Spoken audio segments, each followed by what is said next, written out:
Halo teman-teman, selamat datang di sebuah channel yang diniatkan untuk membahas masalah teknologi perkomputeran yang entah kemana akan menuju. Oke, jadi pada kesempatan kali ini saya akan berbicara mengenai eye tracking yang kemarin ada video demonya itu. Jadi pada kesempatan kali ini saya akan langsung memperlihatkan kodenya saja. Jadi ini kodenya, yang mana kode ini sudah ada di blog, di blog naomiedu.wordpress.com sudah ada post yang berisi kodenya, jadi silahkan untuk mampir ke sana dan mungkin ingin mencoba sendiri kodenya seperti itu. Jadi di sini sebenarnya juga sudah dijelaskan sedetail yang bisa saya lakukan per baris, ya bukan per baris sih, per bagian, sehingga setiap bagiannya jelas apa tujuannya, apa fungsinya begitu. Tapi kurang afdol kalau tidak ada videonya begitu. Jadi saya buat videonya sekalian pada kesempatan kali ini. Nah, untuk membuat videonya lebih menarik, mungkin lebih baik dipraktekkan saja bagaimana proses programnya berjalan daripada langsung melihat ke kodenya, agak sedikit pusing juga sepertinya. Jadi untuk programnya ya ada di sebuah folder dengan nama ini, et_penjelasan ini, dan bisa di run dengan menggunakan terminal. Dan di sini sudah dikompil ya, sudah menggunakan CMake dikompil. Dari ini main.cpp ini dikompil dengan nama runnable programnya dengan nama a_tracking ini. Jadi untuk merunnya, untuk menjalankannya tinggal ke foldernya, kemudian titik dan slash, lalu nama dari file yang bisa di run tadi. Kemudian karena di main.cpp ini kita lihat di fungsi mainnya. Nah, di fungsi mainnya ini dia akan mengharapkan input yang diparsing atau dipass, bukan diparsing, dipass atau dilewatkan ke saat memanggil programnya, yang akan digunakan untuk nama dari fotonya, begitu, nama dari gambarnya yang akan diproses. Sehingga di sini setelah menuliskan nama programnya yaitu a_tracking ini, saya akan menuliskan juga nama file gambar yang akan digunakan untuk proses atau inputan. Nah, jadi programnya akan secara bertahap memberikan output begitu ke layar. Jadi di sini ada output pertama, yaitu adalah gambar dari sampel yang akan diproses, dan juga ada histogram dari gambar tersebut. Histogram itu adalah banyaknya pixel yang punya nilai tertentu. Misalnya di sini yang paling kiri itu biasanya menunjukkan yang kecil, dan yang paling kanan itu menunjukkan yang besar. Dan biasanya kan gambar itu biasanya 8 bit. Jadi ada 256 tingkatan pixel di sini. Jika menggunakan RGB mungkin, maka RGB masih ada lagi. Jadi RGB itu kan 3 channel, red, green, blue.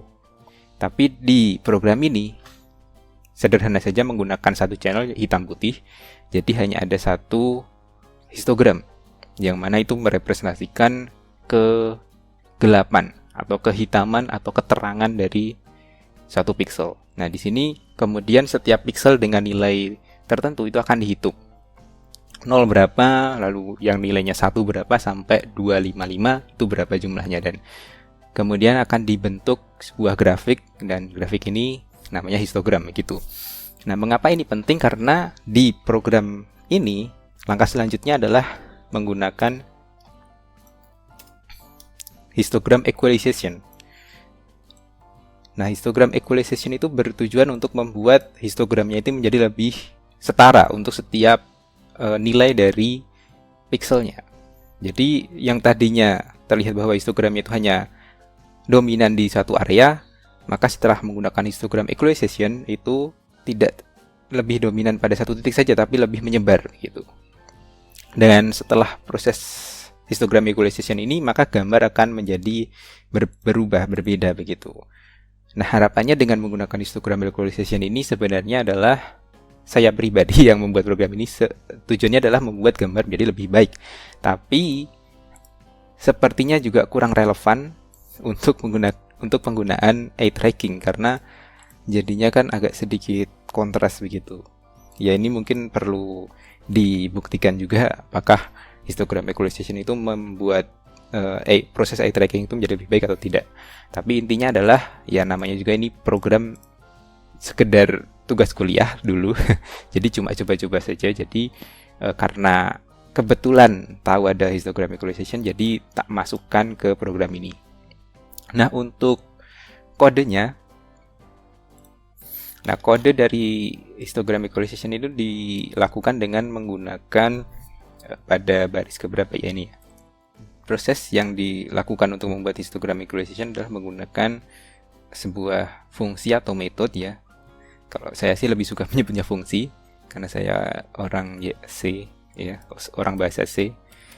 Jadi saya akan menyebut fungsi saja. Jadi di sini ada fungsi get histogram image, di mana get histogram image ini datang dari sebuah objek dengan nama H, dengan H itu adalah awalnya sudah didefinisikan dengan kelas histogram 1D. Nah, untuk histogram 1D ini kodenya ada di sini. Nah, ini adalah kelas histogram 1D. Begitu. Nah, untuk detailnya memang saya kurang paham juga karena saya cuma copy paste. Nah, tapi fungsinya seperti yang sudah saya jelaskan tadi. Jadi histogram 1D ini digunakan untuk mendapatkan ini nilai dari histogram ini, jadi grafik ini. Jadi saya bisa memperlihatkan seperti apa bentuk histogramnya dengan grafik begitu. Nah, untuk proses equalization-nya itu sebenarnya sederhana saja. Jadi tidak menggunakan kelas tadi, tapi menggunakan fungsi bawaan dari OpenCV, yaitu adalah equalize hist di sini. Nah, semua gambar itu akan disimpan dalam kelas math. Begitu. Nah, itu ada banyak math di sini. Jadi setiap math itu akan menampung gambar hasil dari proses tertentu, begitu. Nah, di sini IM2 itu adalah math untuk menampung gambar yang sudah jadi hitam putih. Kemudian IM3 adalah gambar yang menampung untuk tahapan histogram equalization, begitu. Jadi sebenarnya kelas histogram 1D ini juga tidak terlalu penting sebenarnya, hanya untuk menunjukkan ini. Kemudian tahap selanjutnya dari histogram ini adalah ini dilakukan yang sebutannya itu adalah thresholding. Nah, thresholding ini tujuannya adalah untuk membuat gambar itu bernilai biner. Jadi antara 0 dan 1. Atau dalam warna itu antara hitam dan putih begitu. Jadi untuk apa ini dilakukan adalah agar ya antara warna yang benar-benar hitam dan warna yang selain hitam itu dipisahkan begitu. Karena apa? Karena logikanya adalah pupil itu kan pasti warnanya hitam, ya kan, hitam. Sedangkan sekitarnya itu mungkin tidak sehitam pupilnya. Nah, dengan thresholding maka warna hitam itu akan terpisah atau pupil itu akan terpisah dengan sekitarnya, sehingga objek-objek sekitarnya itu akan tercuci begitu, terlepas atau terhilangkan gitu ya. Dan tinggal pupilnya yang warnanya hitam begitu. Nah, untuk proses melakukan thresholding di sini kembali lagi ke fungsi main. Nah, di fungsi main itu Thresholding dilakukan dengan ini, fungsi threshold. Nah, fungsi threshold itu memang fungsi yang saya buat sendiri. Maksudnya bukan saya buat, saya ketik lah, kayak saya copy sendiri dari sini di program ini. Dan itu sebenarnya bisa juga dilakukan dengan menggunakan ini ya, fungsi dari bawaan dari OpenCV yaitu threshold juga. Begitu, tapi di sini fungsi threshold ini saya wrap gitu ya. Saya tulis ulang begitu dengan membuat fungsi lagi, sehingga tinggal panggil begitu di fungsi mainnya. Jadi tanpa harus ngotak-atik lagi. Ngotak-atiknya tinggal di fungsi ini, bukan di main lagi begitu. Nah, di sini intinya adalah yaitu tadi, tinggal ditentukan saja berapa nilai yang ingin menjadi batas dari threshold. Misalnya di sini adalah 10. Jadi intinya adalah dikurang dari 10 dia akan menjadi hitam, sedangkan lebih dari 10 dia akan jadi putih. Intinya seperti saja. Sehingga akan didapatkan ini, gambar yang seperti ini. Oke, jadi gambar threshold-nya tadi disimpan dalam IM4. Kemudian setelah menggunakan threshold, maka kita masuk ke proses selanjutnya. Proses selanjutnya itu, nah ini, apakah perbedaannya antara threshold dan proses selanjutnya ini? Nah, ini adalah proses windowing atau proses cropping lah istilahnya ya. Kalau orang desain, kita mengcrop begitu dan menyisakan gambar di bagian tengahnya saja. Proses cropping ini dilakukan karena ini tugas kuliah ya, jadi tidak harus canggih-canggih banget ya programnya. Intinya adalah dari gambar awal tadi, dan sebenarnya semua sampel yang digunakan untuk tugas kuliah ini semuanya itu pupilnya pasti di tengah begitu, pasti di tengah. Jadi inti dari tahap selanjutnya ini, yaitu cropping ini, adalah untuk mengecrop gambar agar tersisa di tengahnya saja, sedangkan yang lainnya hilang begitu. Nah, dengan begitu kan, nah ini objek-objek lain selain pupil yang ada di samping ini, yang istilahnya tidak kita inginkan, tidak saya inginkan untuk dideteksi oleh komputer, itu bisa hilang, sehingga ya tinggal lingkaran yang pupil ini yang lebih mudah untuk dideteksi oleh komputer begitu. Nah, prosesnya sebenarnya sederhana saja. Jadi di sini untuk cropping atau yang saya namakan windowing ini dilakukan dengan fungsi Windows. Windows itu saya tulis di sini di line ke-90 ini. Nah, konsepnya sebenarnya sederhana saja. Jadi tinggal saya membuat for loop gitu, begitu, dan dengan batas-batas yang saya sudah tentukan, saya menyamandengankan saja. Jadi mengassign nilai dari input ke outputnya, ke output dari returnnya ini.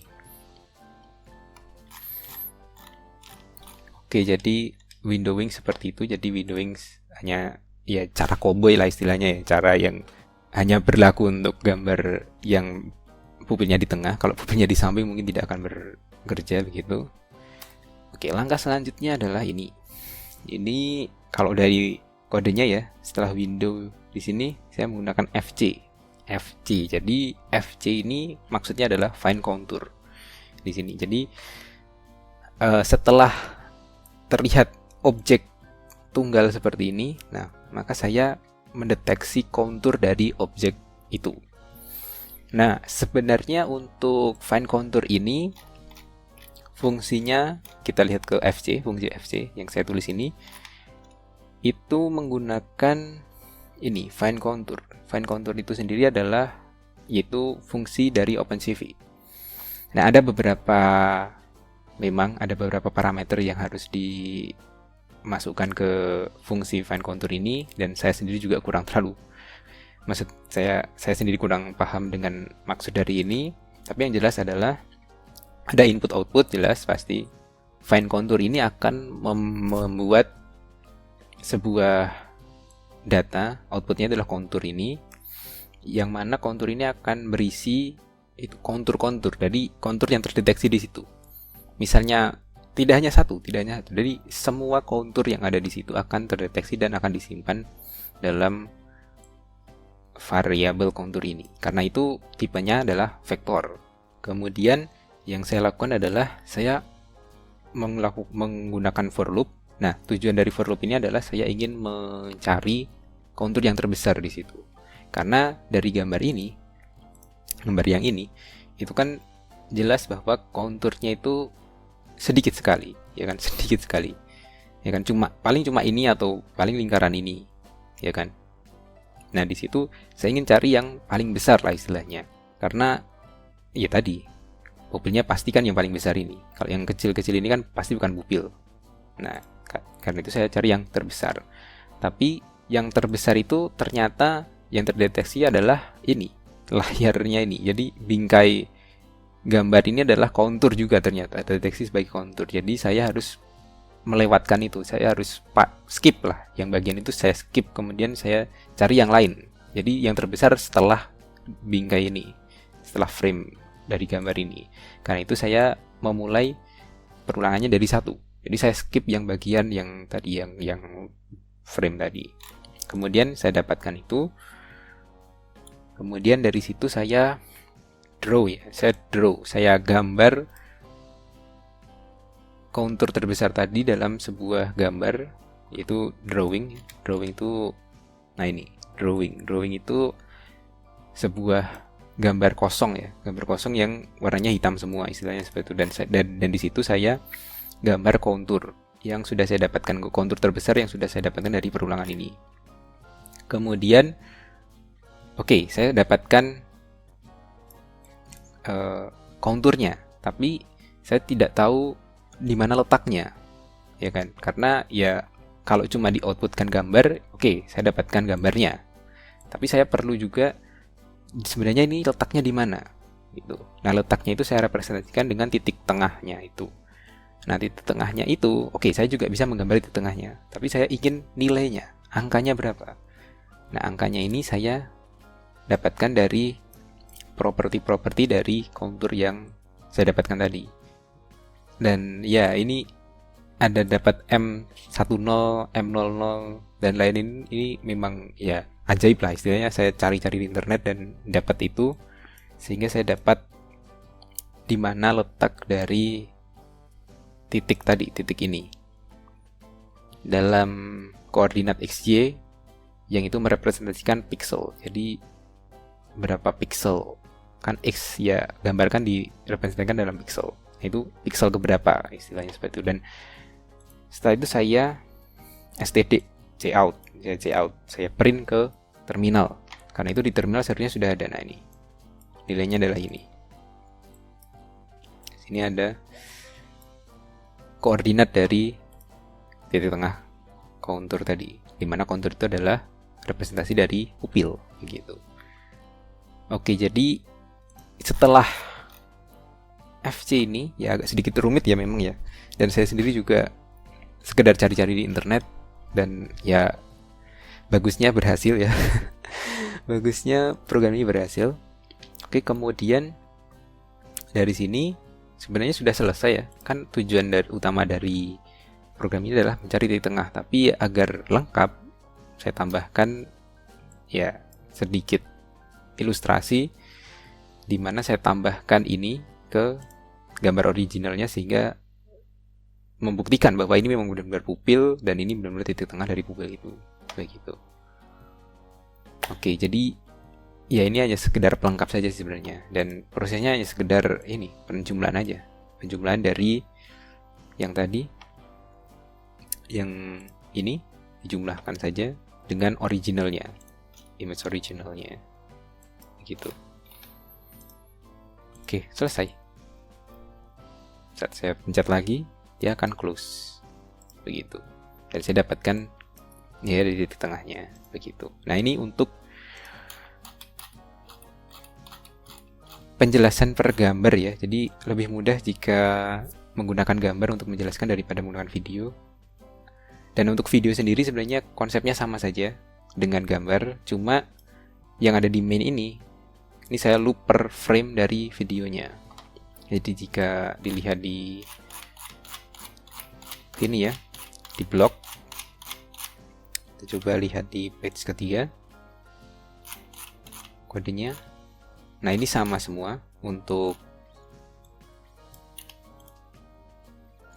fungsi-fungsi yang diperlukan, kecuali mungkin tadi thresholding ya, histogram 1D tadi, karena itu tidak perlu ya, tidak perlu untuk melihat representasi histogramnya atau gambar histogramnya. Jadi saya hapus di sini, langsung ke thresholding, windowing, dan fine contour atau FJ. Kemudian di main, nah ini main, video capture, maksudnya video capture itu adalah kelas. Kemudian cap itu adalah nama dari objek yang saya definisikan di sini. Kemudian saya masukkan ke cap itu adalah filenya begitu. Kalau di sini saya tidak menggunakan argc ya, argv-nya saya tidak aktifkan. Jadi saya langsung hardcode saja, langsung untuk membuka atau untuk menginputkan file videonya. Kemudian ini sekedar pelengkap saja, jika tidak ada filenya maka error, langsung close. Kemudian bla bla bla ya, langsung keluarkan lah itu gambar. Tapi selain mengeluarkan gambar asli, saya juga mengeluarkan gambar yang sudah diolah, dan pengolahannya itu dilakukan dengan menggunakan while ini.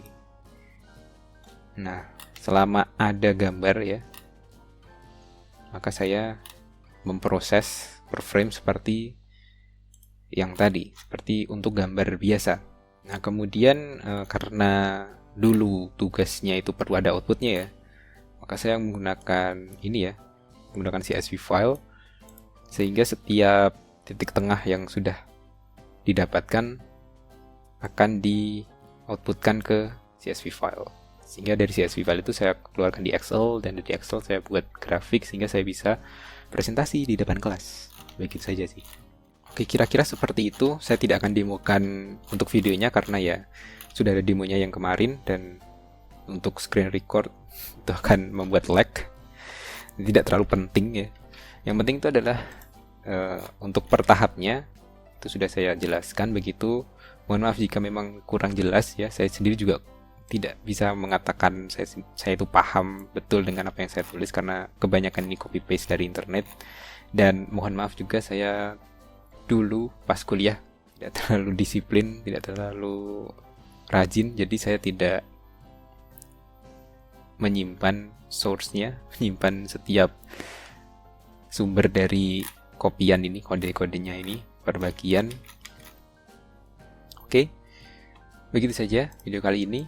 Semoga, sekali lagi semoga bermanfaat. Sampai jumpa lagi di video selanjutnya.